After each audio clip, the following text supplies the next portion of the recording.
Ya, selamat pagi, Pak. Selamat pagi. Ya, Pak, ini kan Museum Prasasti. Betul. Iya, boleh diceritain. Ini kisahnya bagaimana sih kisah Museum Prasasti ini? Kok namanya Museum Prasasti gitu, Pak? Baik. Eh, Awalnya itu namanya Museum Taman Prasasti, tapi tahun 2015 kita ganti jadi Museum Prasasti. Ya, jadi Museum Prasasti ini adalah salah satu museum milik Pemprov DKI Jakarta, dan kebetulan ini di bawah UP atau Unit Pengelola Museum Kesejarahan Jakarta. Jadi Museum Kesejarahan Jakarta itu ada 4 museumnya: Museum Sejarah Jakarta, Museum Prasasti, Museum Juang 45, dan Museum MH Tamrin. Nah, itu di bawah pengelolaannya. Nah, Museum Prasasti merupakan salah satu museum outdoor di Jakarta karena koleksi kita itu berada di luar ruangan. Nah, kenapa bisa berada di luar ruangan? Karena museum kita ini awalnya adalah pemakaman Belanda. Pemakaman yang dibangun dan mulai diresmikan itu pada tanggal 28 September tahun 1795.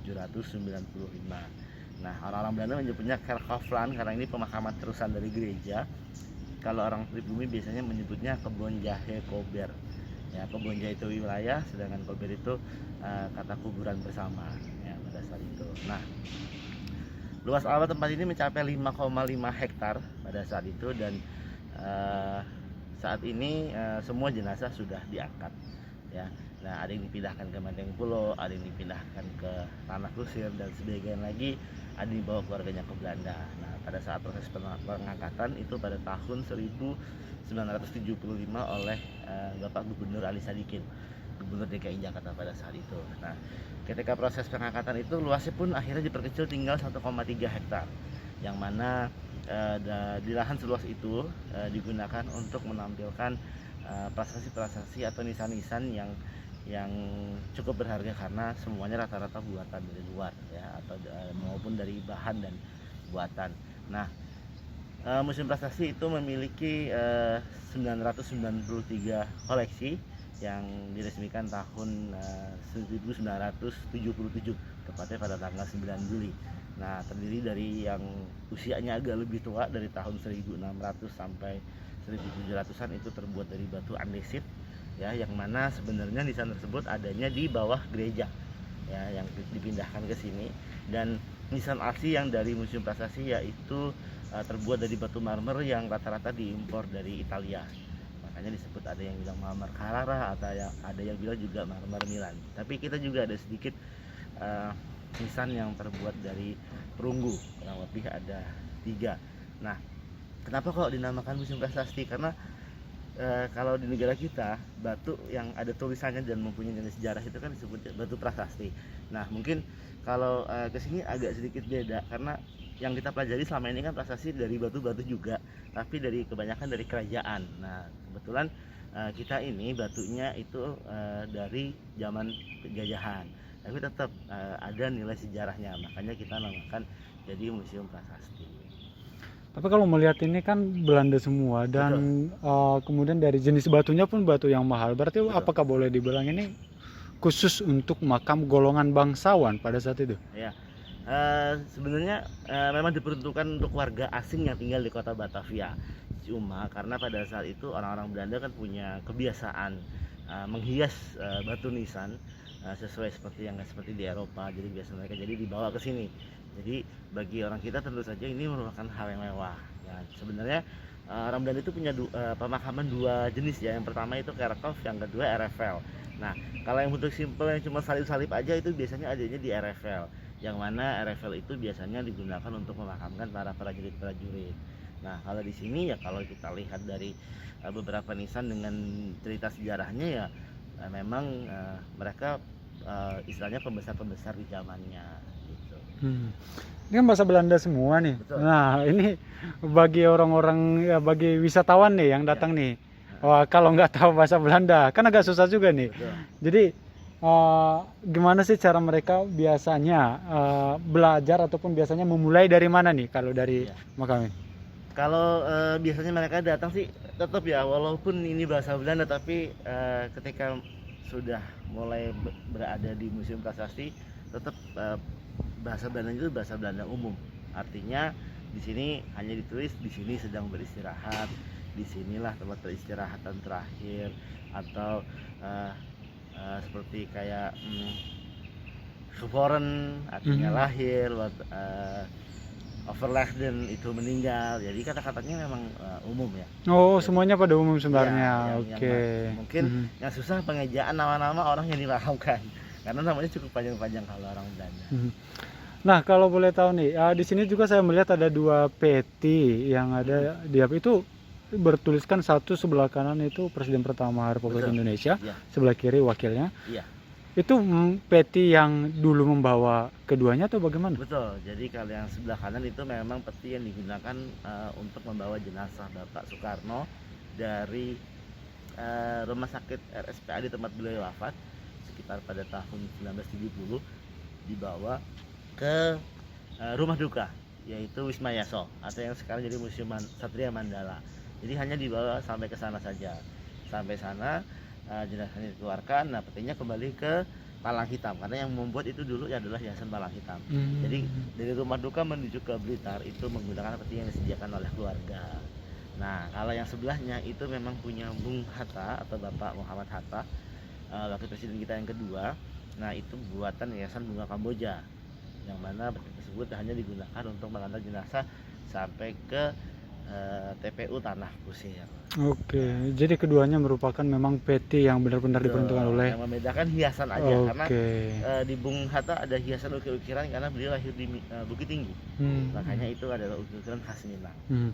Oke, jadi kalau wisatawan datang ke sini nih, biasanya kan mereka penasaran, satu sisi, wah ini makam Belanda nih. Betul. Nah, tokoh-tokoh yang terkenal di makam ini, kemarin saya mendengar ada Kohler, kan. Saya kurang tahu itu tokoh yang terkenal yang bagaimana nih?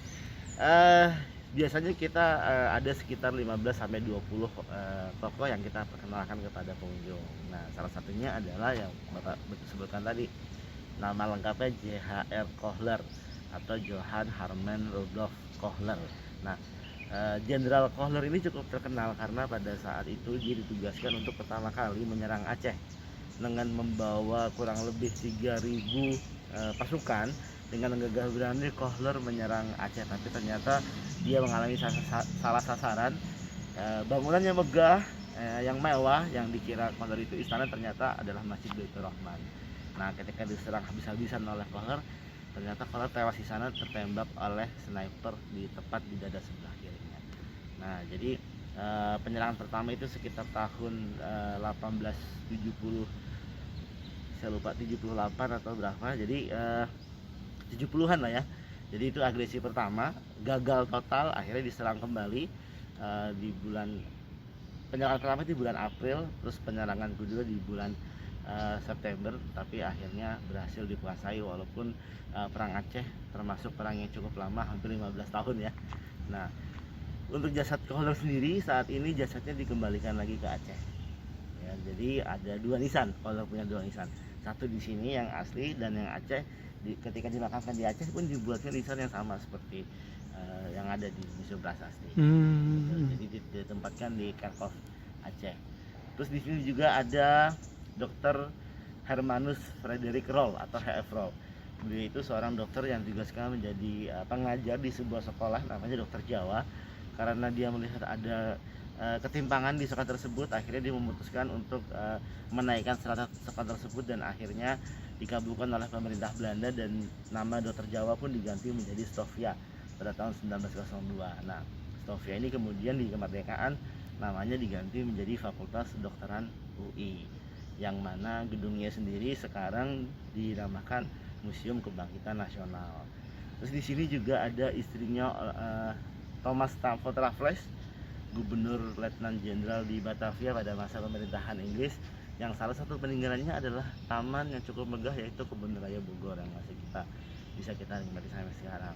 Terus ya ada Sohogi juga yang dikenal dengan pecinta alamnya, Mapala, mahasiswa pecinta alam yang gugur di Gunung Semeru pada saat ingin merayakan ulang tahun yang ke-27, yang cukup terkenal pada saat ini karena ini bulan Desember ya. Jadi bahkan kalau kita flashback pernah kehidupannya itu pernah dibuatkan film judulnya Gi yang dibintangi oleh Nicholas Saputra. Terus di sini juga ada arkeolog Sutterheim, ahli batu, terus ada ahli naskah juga Jan Laurent Brandes yang mana dia menemukan kitab KKW Negara Kertagama dan Pararaton. Terus di sini juga ada salah satu mayor jenderal namanya Johann Jacob Perry yang mana dia pernah terlibat di Perang Jawa.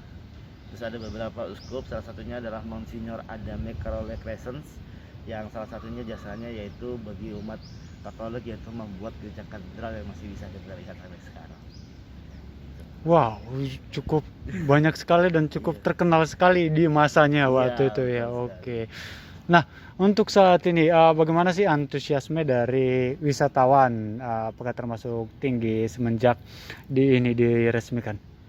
Ya, tetap masih kayaknya umum ya. Mhm. Karena kalau di sekolah sejarahnya belum terlalu masuk. Paling kalau mahasiswa ya mengadakan penelitian, nah masih bisa. Tapi pengunjung kita mayoritas adalah umum dan keluarga karena ini kan outdoor ya, jadi cukup aman kalau istilahnya bawa keluarga banyak-banyak dan anak kecil larian pun nggak terlalu beresiko. Udah gitu kita ini sangat instagramable lah kalau zaman sekarang ya, jadi bisa juga sambil berkunjung buat foto-foto juga. Ornamen-ornamen kita kan seperti di luar negeri, jadi mereka bisa berpose layaknya seperti sedang liburan ke Italia atau ke Eropa seperti itu. Oke. Nah, di masa pandemi seperti ini, persyaratan apa yang diberlakukan di museum ini? Ya, kalau kita tetap progres ya, karena saat ini kan masih pandemi, tapi kita sudah mulai agak longgar karena pengunjung itu kalau tidak salah 75%, walaupun ya nggak bakal sampai gitu ya. Kita maksimal 75%, terus kita juga tetap ada progresnya, mulai masuk, ada tempat cuci tangan, ada hand sanitizer, dan cek suhu tubuh biasanya kita tetap lakukan. Peduli lindungi ada juga? Ada juga. Oke. Jaki, peduli lindungi kita tetap. Minimal berapa dosis kalau yang cuma satu dosis vaksin kalau biasanya tetap yang bisa masuk punya, ya sertifikat. Oke. Nah, kemudian tiket masuk. Tiket masuk berapa nih tiket masuk untuk? Tiket masuk saya pikir masih sangat terjangkau ya. Kalau untuk anak-anak itu 2.000, mahasiswa 3.000 dan umum itu 5.000 untuk dewasa umum. Dan kita juga masih ada potongan ketika ada rombongan minimal 30 orang. 30 orang itu untuk anak-anak kita kasih 1.500, untuk mahasiswa 2.250 dan untuk dewasa 3.750. Oke, Pak, mungkin ada pesan-pesan yang ingin disampaikan kepada masyarakat Jabodetabek, masyarakat DKI pada khususnya? Ya, silahkan berkunjung ke Museum Prasasti. Kita buka dari jam 9 sampai jam 3 di hari Selasa sampai Minggu, dan Museum Prasasti sangat menunggu kedatangan sahabat museum di seluruh Jabodetabek khususnya dan seluruh Indonesia pada umumnya. Jadi selain untuk belajar sejarah, museum kita juga sangat fleksibel untuk kegiatan instagramable, foto-foto di medsos.